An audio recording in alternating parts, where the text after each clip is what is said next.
I think this is working because it said low connectivity. Hey, it's Elena Schwartz, and I am actually out of state today traveling in Delaware because I am with family. I've taken my mom to see her sister. They haven't seen each other in a while, and it was actually incredibly touching, but that's not why I'm posting this today. Yesterday I was on the phone with this amazing woman, Anne, and Anne and I were having this fantastic conversation. And it made me start thinking, can women be as successful in business as men? And of course they can. That's really a bad question. The real question is, can they do it the same way that men do it?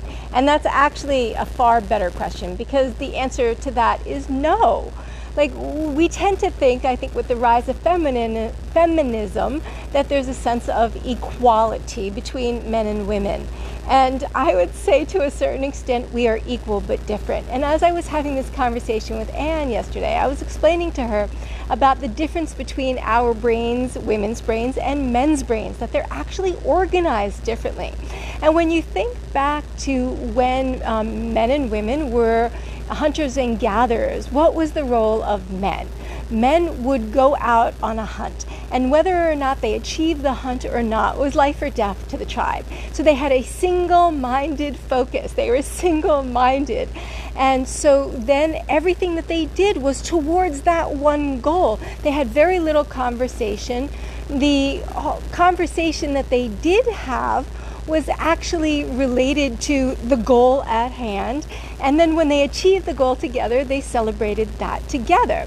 And so they developed a certain part of their brain, and their brain was more developed for single-minded focus and achieving goals, right? So what did the women do? The women were back at the village, and they were responsible for little kids, like really young kids. So they had to learn how to relate to really young kids. They had to learn to socialize. They had to learn to do all kinds of different activities and gather various different foods, as well as create the social environment of the tribe. So they had brains that are organized essentially to multitask. And there's this amazing relationship coach named Matt Boggs, and he once described men's brains as apartment complexes.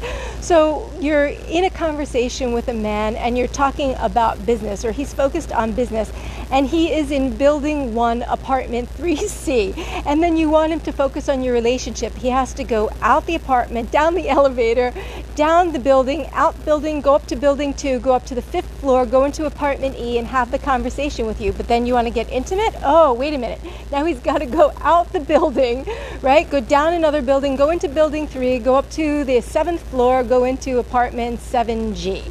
Right? So that's how men's brains are organized. They have apartment complexes. They do not multitask as well. And that's not to say that's true for all men, but there is definitely a stereotype about that. Now, women have great rooms. So everything is all in one room and they can do it all simultaneously. And I'm not saying that's the best thing to do, but that is actually how our brains are organized.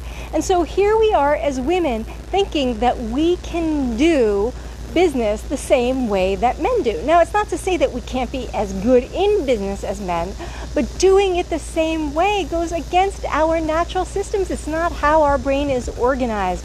There is a feminine power that women have that when they allow business to be actually sustainable for them in ways that the pushing to create the single-minded focus, the not having the full life that men can do. When women try to do that, it burns us out. We can't really sustain it. And so therefore we do not do business the same way as men do, but yet we're trying to, because most women learned how to do business that way. They learned how to create success from that model, and they never learned a different model. And so the model of sustainability is the balance of the divine feminine and masculine. And this week, while I am traveling, I'll talk more about that. So thanks so much for joining me. Much love.